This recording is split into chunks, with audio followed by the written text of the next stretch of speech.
Have you ever wondered why we fall for romance scams? If so, keep watching. Hi, I'm Elizabeth Naumovski, host of Finances Personal. Why do we fall for romance scams? Is this an issue of insecurity, maybe too much self-confidence, or even both? And what about debt? We keep accumulating debt, and we know it's not good for us, but we're still impulse shopping. What is happening to us? Are we becoming a society of self-destruction? Let's find out. Today, I'm joined by Dr. Jelena Kecmanovic, who is a clinical psychologist, director of Arlington, DC Behavior Therapy Institute, and an adjunct professor, psychology department, Georgetown University.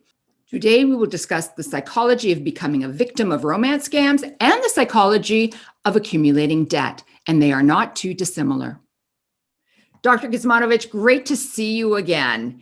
So I want to talk about the romance scam show that I did. Recently, I recorded part two series of Romance Scam with Shelley Frost and her sister, Linda Young.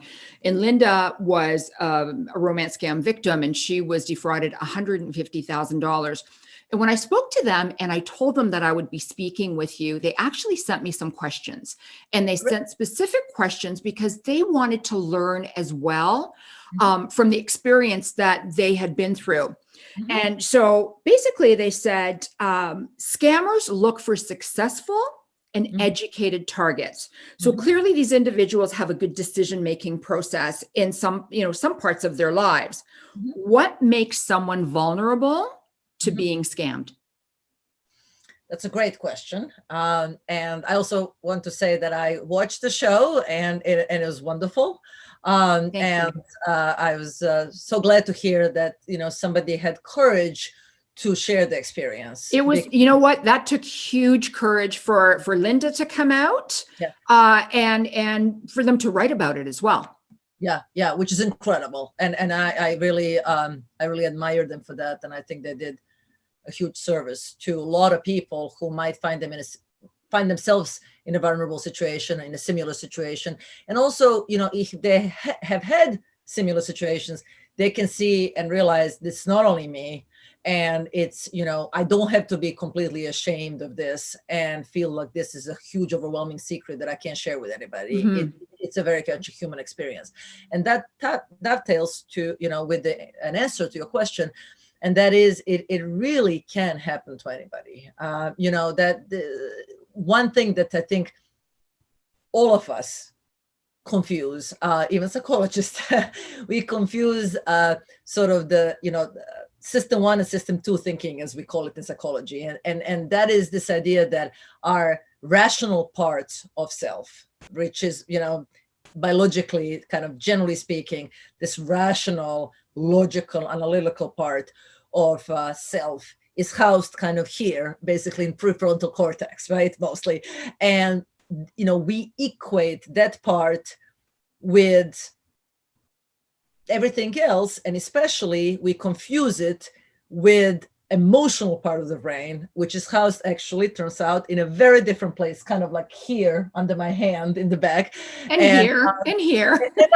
And there as well, exactly. But, in terms of, part of the brain, it's called limbic system. And this part of the brain is responsible for emotional reactivity.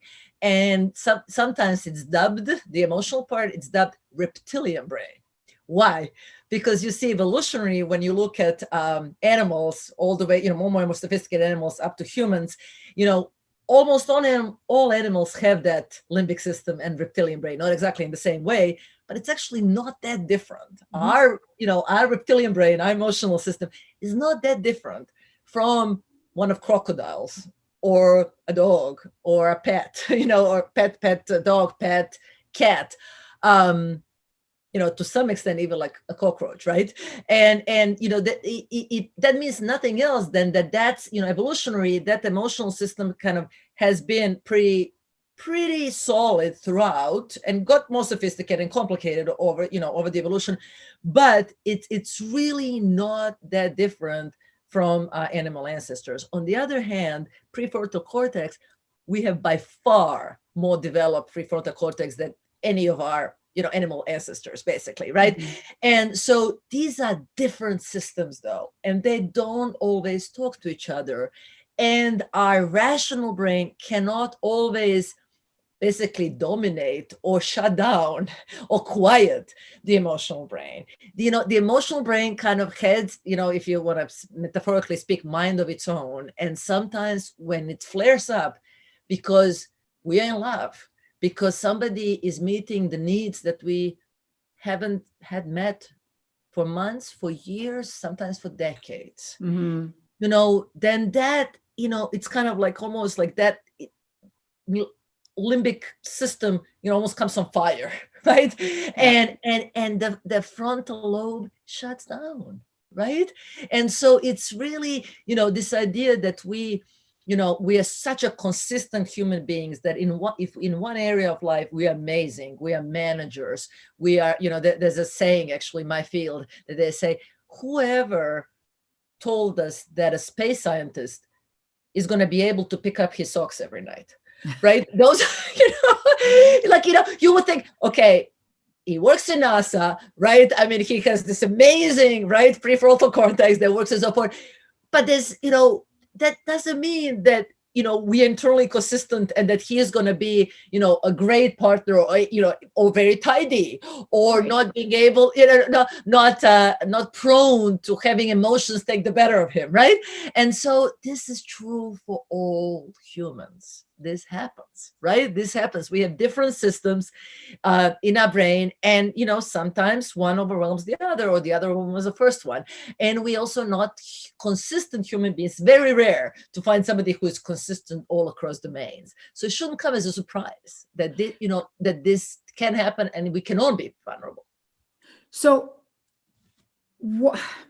is it what scammers do to their romance scam victims?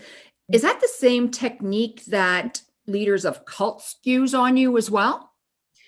Similar. I wouldn't say same, but similar. I think there are some very interesting, when you think about it, similarities. For example, there's this idea, that you gradually kind of overwhelm the victim, if I call it that way, right? You put little crumbs there, and then they bite a bit, and then you'll go a little more, and then more and more and more, and so you really, it's truly like spider being caught in a web, right?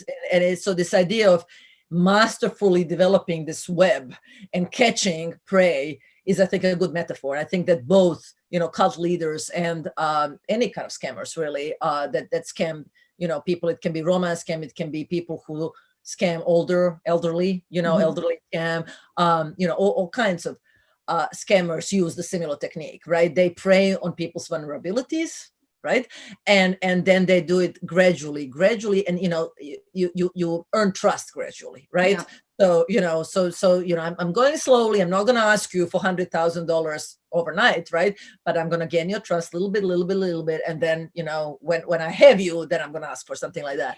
Can I just say something for a moment? You talk about trust, because there was a point where Linda had been talking to her romance scammer. Yes. And she, at one point, she started telling him that, you can trust me. Mm-hmm. And there's a whole reversal here about trust. And I think that's a really important thing that people don't realize. Like, when you start asking someone, do you trust me? You're actually telling them that you're a little bit insecure at the time. Right. That is interesting. Yes. And it's, that's a kind of masterful, I guess, scammer, right? Because it's almost, he had her working hard to keep him, right? Yeah. And I think that was very clear when she said, he pulled away. And that was, again, that's unfortunately masterful, right? Pulled away. And then she realized, oh, I'm missing now all that we would call positive reinforcement. Right. So she had a loss of positive reinforcement, right? Or reward, and it was gone. And she missed it so much that when she came back, she said, when I come back into it, I'm going to work so hard to have him not go away again, right? Yeah. And have him trust me and to have him be around, right? So I think that's kind of how that reversal happened, right? And I wanted to say, in terms of similarity with cult readers, there's another thing that they mentioned, and it's very often mentioned, used by cult leaders, be used by demagogues a lot, of any kind, and scammers, is this idea of isolating you from your friends and family. Yeah. That is really important. I mean, that's what generally, that's what manipulative partners do. That's what domestic abusers do. That, whether it's emotional abuse or it's physical abuse. I mean, it's a kind of, one-on-one in a way from the playbook, is this idea that somehow we are creating this special, they call the kingdom, right? The special kingdom. You are so special. I've never met anybody like you. And we together have this unique, special bond nobody will understand, right? However, they do. I mean, he did call her the queen and she did call him the king. But that's also another message with scammers, because this way, if they are working on 10 different male or female victims, they don't have to remember their names. So they're all the queen, they're all the king. I was watching one show and it was, the female scammer was calling everybody my husband, right? Recording messages, hello, my husband. So I think that's another way that they get sucked into it. Oh, absolutely. Absolutely.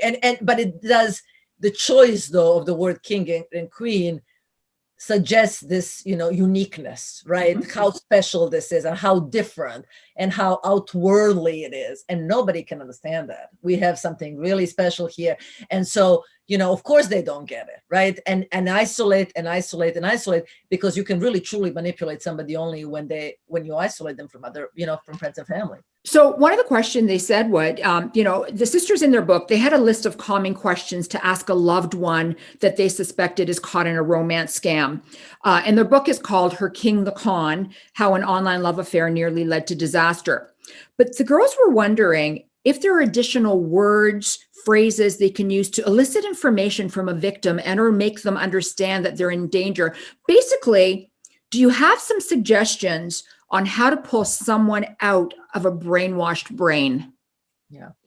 First of all, I want to validate very much how hard that is. The sister talked about how hard this journey has been for her and other relatives and other friends and the squad, she called them. Yeah, the squad. Right?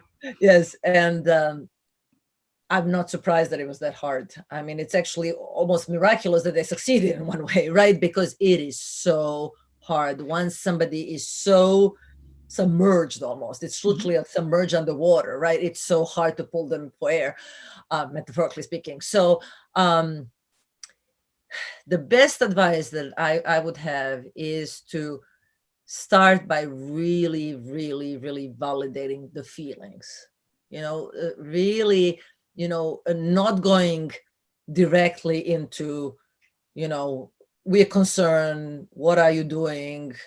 Let's investigate and so forth. Slowly you can get there. At first, just really validate the feelings and be curious.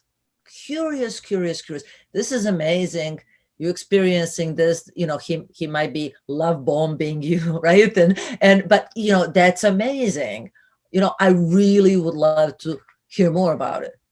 And, open curiosity. And again, so that you never shut down those lines of communication and that you can keep it. And so I would really, be kind of err on the validating and curiosity side so that you through that can hear and pick up cues and so forth. Right. And then only when you think that it's that your loved one might be able to hear you, start to ask some questions about, some specific questions about maybe, what's the name and so forth, so that we can maybe research just in case, I hope for you, this is all good and so forth, but let's be double sure. Just, if you, and very good question in any of these situations is, imagine if I were you, would you want to investigate for me? You would do it for me, right? So, and I'm not, 90% of me is not doubting, but let's be double sure because it is online. We haven't met in person. And again, going back to evolutionary past, evolutionarily, we have very good or decently good ways of, evaluate people in person. but we haven't evolved to be able to evaluate stuff online. We haven't. That's because we're tangible though, right? We like to hug. We like to, we kiss each other, we hug. Yeah, smell, hug, all kinds of cues that are lost even on video, even let alone, I mean, they didn't even have video. They had only, in her example, they only had text and emails, right? And they, and pictures, photos. Pictures and photos, but not even video, where so many cues are missing there, right? So I would, just kind of, validating and saying, we're just not that good about assessing stuff online. So while it's really a small part of me not trusting this, why not check it out? I'll do it unobtrusively, and so you will do it for me, right? So let me do that for you, kind of thing. Perfect. Now, with COVID, a lot of people have become very lonely, self-isolating, you become vulnerable. Yes. Now, what are some preventative measures that we can take in order to protect ourselves from falling prey to romance scams or any other type of fraud, really? Sure. The number one thing I would say is share new relationships, whether they're business relationships, romantic relationships, friendships, anything new that's going on in your life, especially in the context now of loneliness and mostly electronic communication with your friends and family. Just don't keep things secret and to yourself. Just share, because be aware of your own limitations. We should all be aware because we all have limitations, of course, right? We do. Yeah. Right. And so share. Don't keep it to yourself. Be aware that you might not be the best judge because you have feelings because you're human. Yeah. and share with others, and they can let them be there for you the same way you would be there for them. So just do not keep it to yourself. Do not, and if it's too good to be true, and if it sounds like it's too good to be true, most, as the saying goes, probably is too good to be true, definitely share it. There's no shame in being sucked into infatuation, let's call it, right? Or love. There's no shame in it. Share it and just keep an eye on it, So how do we check ourselves when love does come calling? Like, how do we, some people now are so afraid to put themselves out there. People are afraid of becoming vulnerable. But some people just jump right in and are extremely vulnerable. So what do we do to check ourselves? Yeah. So the first thing I would say about that is coming back to the idea of communicating with people electronically versus in person. Yes, I understand it's COVID. In Canada, it's a lockdown. In many countries in Europe, it's lockdown. In the United States, where I live, we're not in complete lockdown, but of course the rates are off the charts. So it's extremely hard to meet people in person. And yet we should really, really, really keep that in the back of our minds, that everything and anything that happens before you meet people in person, you cannot completely trust. Yeah. You can just not completely trust. And, if you do happen to live in the same city, let's say, I live in Washington, D.C., the rates are bad. If you follow CDC guidelines, which are the United States guidelines, they say if you double mask and meet outside with 6 feet apart, you actually, the transmission rate is really, really minimal. So I would say do that. I suggest this to my patients all the time. They started this online romantic engagements. Of course, everybody's online dating, right? Yeah. They have Zoom calls. What else are you going to do? It's not like you can go out anywhere and meet anybody, right? Exactly. And so I said, I know it's not perfect. It's far from perfect. You can go to a restaurant and so forth. You can go to a park with double masked, and the one on, the mask under should be really, really well-fitting one, K95 at all possible. Even that, it's better. Of course, you're missing cues because people are masked, but still, even that's better. Meet people for a walk in the park. I cannot overstate how much we have evolved to be able to assess things better when it's in person, Yeah. And if you can't, have that in the back of your mind, that, you know, you can't completely sort of let go, and you can't let your emotions really, you know, go where they want to go before you have a person in front of you so that you can assess things, you know. And also, you know, being self-compassionate, you know, it's realizing that this is really hard. It's hard for all of us.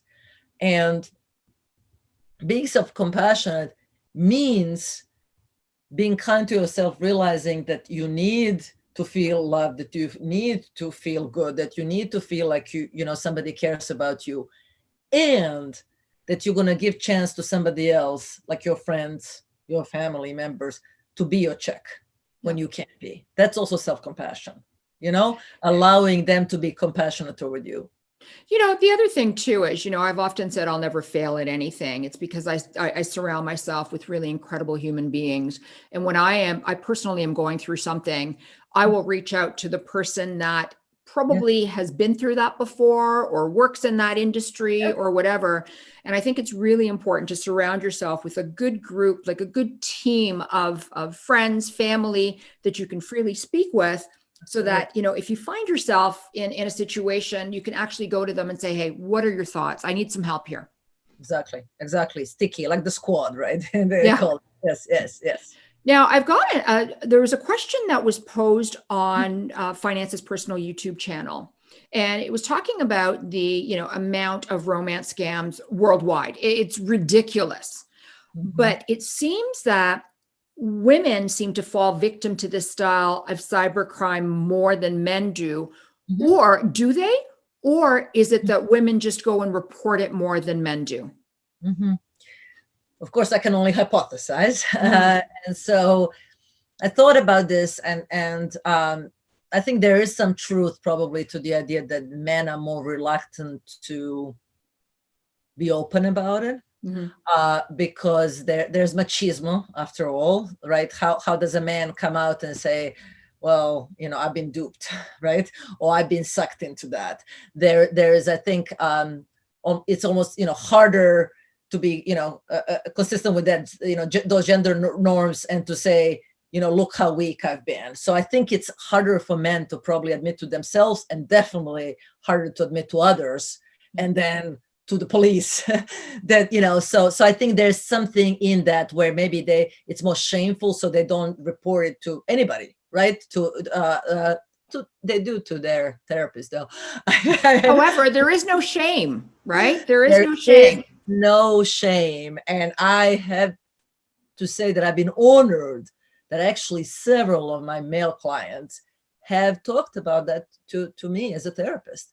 So I think, you know, we say the therapists are secret holders often, and, you know, it's not so rare that therapists and hairstylists. There you go, and priests, I guess, right? So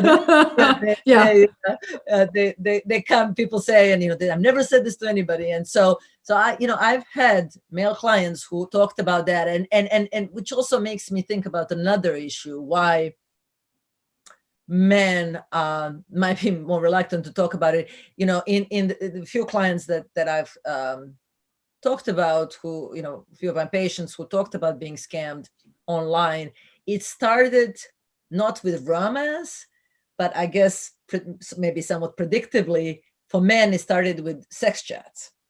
Right. So for them, you know, a lot of men, you know, from the beginning of time, right, since the beginning of telephone, have used, like, you know, sex chats on the phone, and then now there are these video sex chats, and you do it through a lot of different organizations. But what happens, sometimes they particularly feel affinity toward one of the women that they are video sex chatting with, right?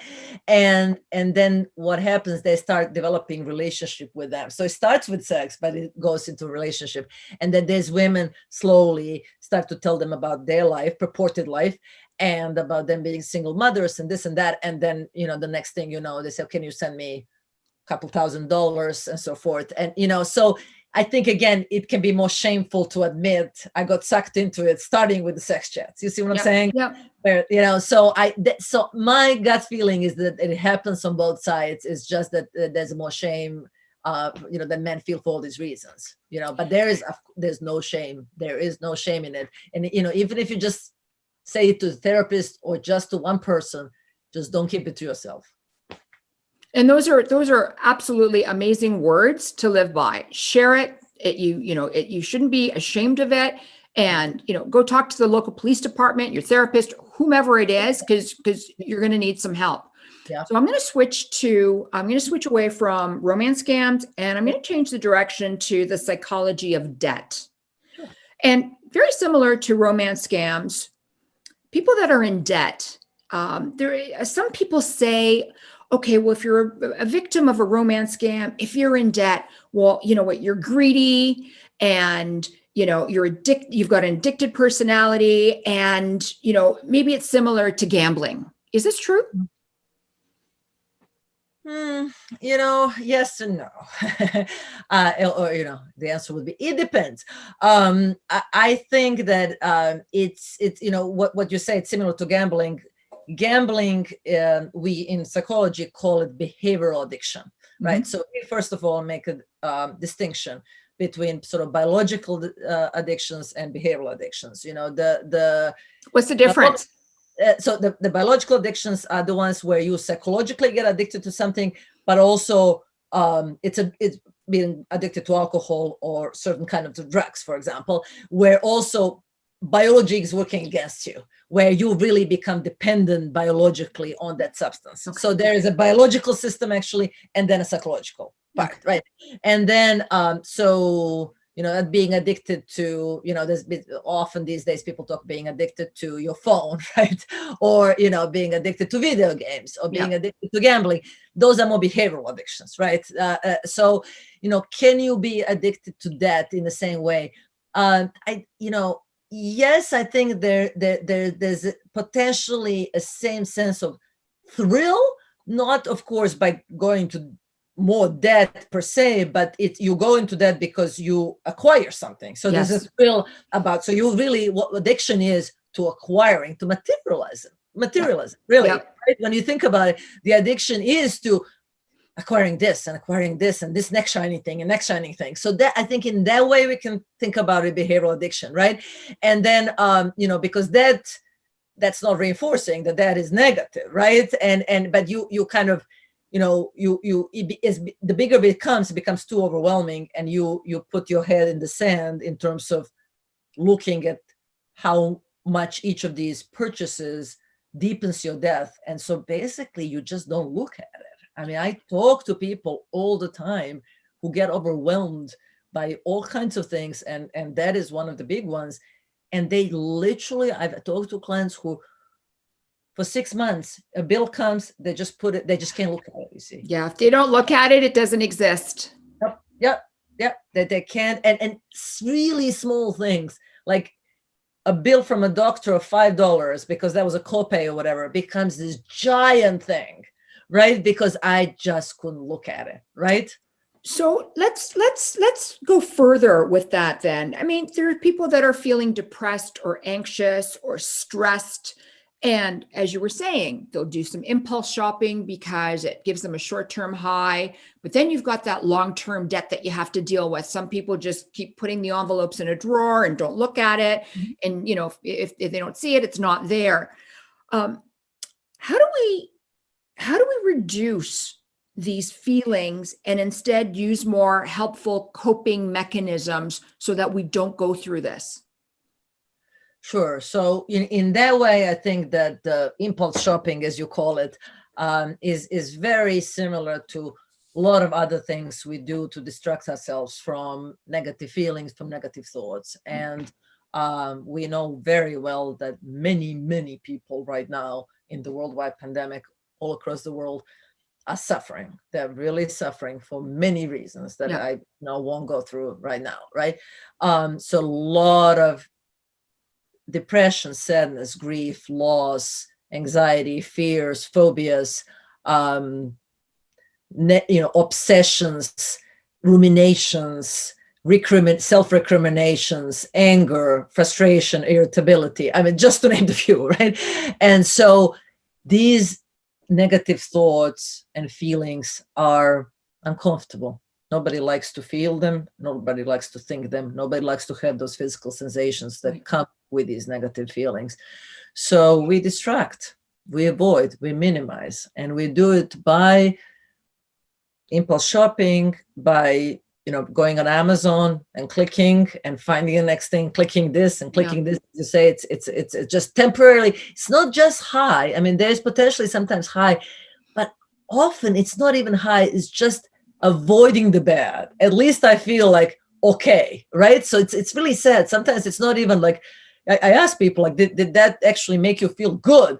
No, I just was able for a second to escape the bad kind of thing, right? So it's just really sad. But we do that with Netflix binging.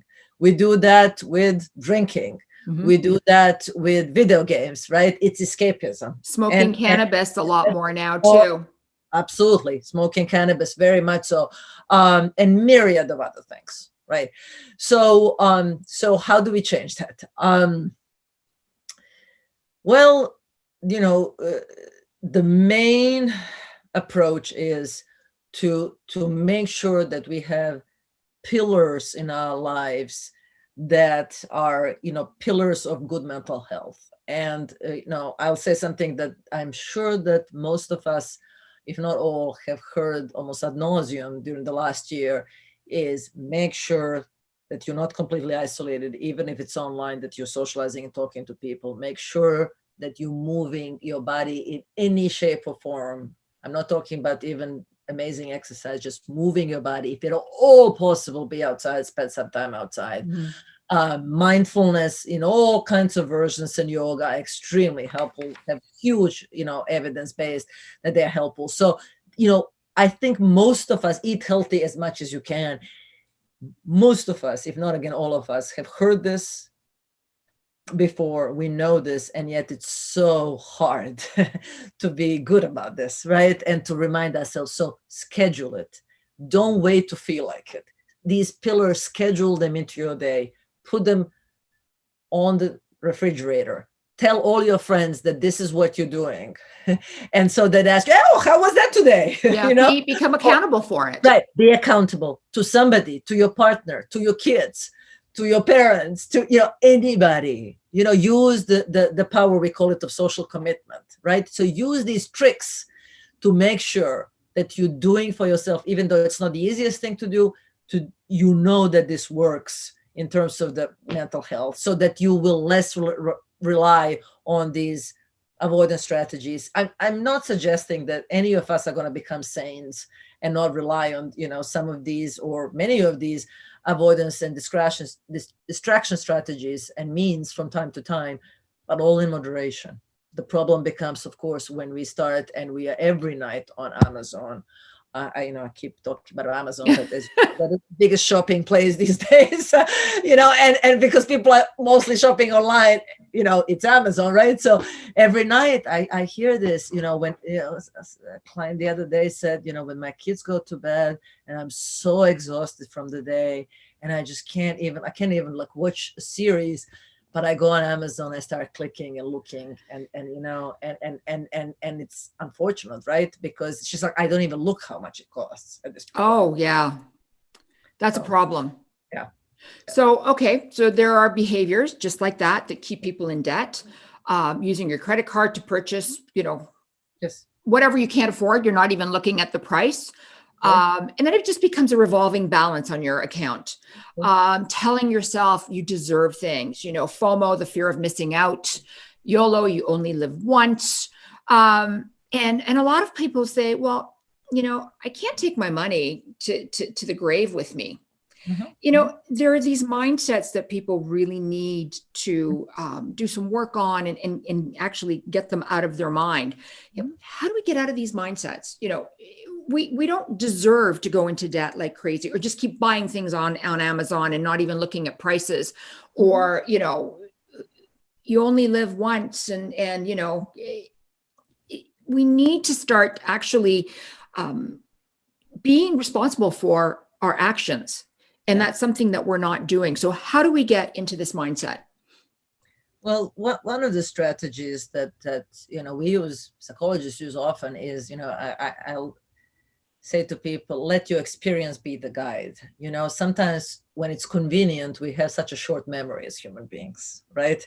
It's, you know, saying to somebody, well, you know, that is bad, and you know you'll go bankrupt, and you know when you go bankrupt, you know, you won't be able to buy anything for years to come and so forth, you know, goes only so far. It goes so far, and you know, that's kind of a, you know, basically kind of scare tactic, yeah. Right? You know, there'll be all these negative consequences, and it's good to remind people of that, because they also can kind of willfully ignore that, right? It's good to ignore, to remind them of negative consequences, but it's all kind of hitting them over the head with this, you know, this is bad, I'm telling you it's bad for you, so why can't you be good, right?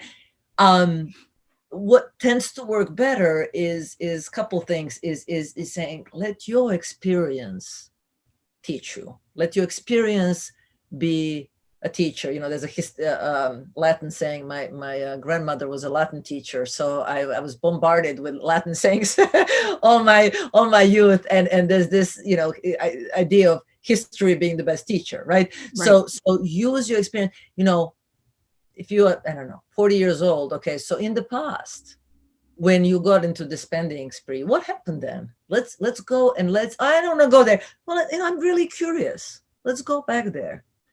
What happened and how did you feel? And what, you know, how was it then telling that to your partner? And how was it facing your children about that? How, so that, you know, those feelings come back, those thoughts come back. And that's powerful, right? Because that's your own experience. I'm not telling you it's bad. It's your experience that's telling you that's bad, right? So instead of having short memory, let's remember that. Or maybe you have friends or family members who've been in that. Remember how that was? You know, what did you think what they were going through? Oh my God, it was so painful watching them. You know, I would cry with them. Oh, okay. So you see, so using that's very powerful thing. And another thing is, it comes from this particular approach in psychology called motivational interviewing. And it's sometimes used actually with people who, it was originally developed with people who struggle with addictions, actually. So it's pertinent. And the idea is that you have to assess how ready people are for change. And you cannot assume that people, you know, if you just present them with the evidence, they'll say, of course, I'm going to change tomorrow and I'm not going to do that, right? Some people might be there. Yeah. If they're at that stage of change, you know, they're ready to stop smoking. They're ready to, you know, figure out, to get a financial advisor and consolidate that, right? But they might not be. And you have to meet them where they are. And if they're not there, then you start to use some other techniques like, okay, so, you know, what are pros and cons? What's really keeping you still in that space of doing that? I really want to understand that. I want to understand what's keeping you. And then what's this side? What's this side? What's this side? So we're going to sit in that ambivalence a little bit and kind of see if we can move you through those stages of change. So does cognitive dissonance play an important role in the way that we think? You know, the flaw in human nature, where if we want to believe something enough, that we will, despite evidence to the contrary, believe in it. What are your thoughts? Oh, absolutely. We are very, very good at deceiving ourselves as human beings. You know, denial is a powerful, powerful, powerful force. An old psychoanalytic, actually, psychiatrist, I believe, said that actually the whole point of therapy is having people move from denial to really living in the real world. So, you know, one might say that whole endeavor of what I do is about getting people out of the denial and living, you know, with the in reality and with reality, and opening their eyes to reality. So, you know, and this profession has existed for more than 100 years. So yes, I would say that denial is a powerful force. And sometimes, I mean, it can be so powerful that, you know, people will die. I mean, literally, physically die rather than face the denial. And so it's like a formidable enemy in a way to deal with. So last question, words of wisdom in closing, you know, to protect ourselves from falling in love with a scammer, and falling deep into debt. Yes. So have that circle of people around you who are going to be your support, but also your check. You know, never underestimate how much we can work against ourselves. And don't take that personally. We all are prone to denial. We are all prone to, you know, forgetting our rational selves and being overwhelmed with emotional selves. You know, it's not about, that's not about you. You're not a weak person. It happens to everybody. So you have to have checks in place, right? And checks in place are making sure that you're meeting people in person, making sure that you are not hiding this and keeping it a secret. Never, never allow somebody to isolate you from friends and family. And make sure that your mental health, that you're taking care of it as much as you can. Dr. Kecmanovic, thank you so much. Thank you so much, Liz, for having me today. It's been a great pleasure. If you are a victim of a romance scam or if you are in debt, please do not suffer in silence. Reach out to a friend to talk about what you're going through, to regain some strength, and reach out to a professional who will help you get through this rough time and get you to the next level. There is no shame in asking for help. The longer you keep this to yourself, the longer you will suffer. I'd like to thank Dr. Kecmanovic for steering us in the proper direction. Please subscribe to my YouTube channel and follow me on Twitter. And please do read the disclaimer below. Thank you so much for watching. Bye for now.